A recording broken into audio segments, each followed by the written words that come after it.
Binawian na ng buhay ang isa sa tatlong sugatan matapos ang isang pagsabog sa paggawaan ng mga bala at baril sa Marikina City. Ang mga biktima ay pawang trabahador ng Arms Corps Global Defense Incorporated na nasa Barangay Fortune.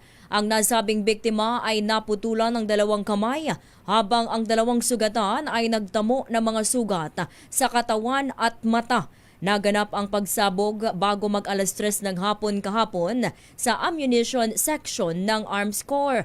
Sa paunang investigasyon ng Marikina City Police, isang kahon ng primer ang biglang sumabog habang hawak ito ng nasawing biktima. Ang primer ay kemikal o aparato na responsable sa pagsisimula ng pagsunog ng pulbura na siyang nagtutulak sa bala para pumutok at lumabas mula sa baril.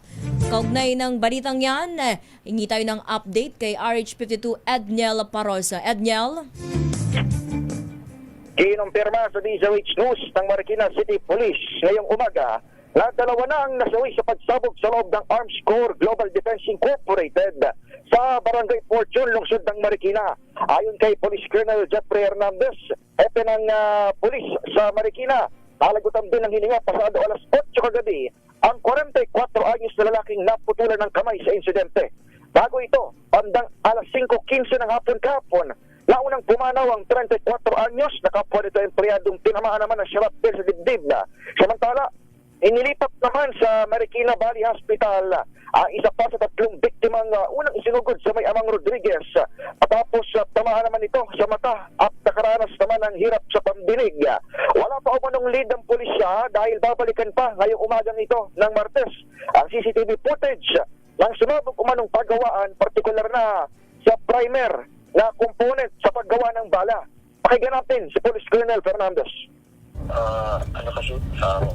Babalikan ngayong umaga yung CCTV footage kung makakuha kasi kahapon sabi ng Arms Corps wala yung ID nila. At inig ni Police Colonel Fernandez sa panayam ng DZRH News, tiniyak naman ng Arms Corps ang tulong sa kanilang o sa pamilya ng kanilang mga empleyado at gayon din sa pakikipag-ugnayan sa Philippine National Police. Kasama na pagtiyak na sila ay sumusunod sa international standard at practices, partikular na sa kanilang negosyo. Ito sa Edniel Parosa, nag-uulat para sa DZRH. Una sa Pilipinas, una sa Pilipinas. Edniel, in the meantime, sarado ang Arms Corps, yung production. Hanggang kagabi, katuwing ay tuloy pa rin yung operasyon nitong Arms Corps at wala pa silang advice kung isasara itong paggawaan. Actually, ngayong umaga habang nag-uulat tayo, ay nasa daan pa tayo at susubukan nating silipin itong pinaka-operasyon ngayong morning.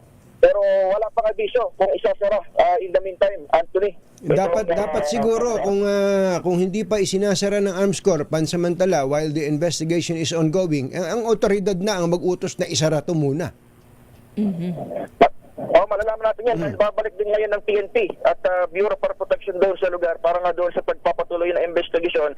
Kung matatandaan, Katunying, ay hindi ito yung unang beses na may nangyaring major incident dito sa same paggawaan sa parehong lugar dahil noong 2024 o last year, nag-report din tayo sa inyo dito sa Dos Portos na mayroong ding explosion dyan sa may Arms Corps kung saan hindi mga empleyado yung mga biktima last year.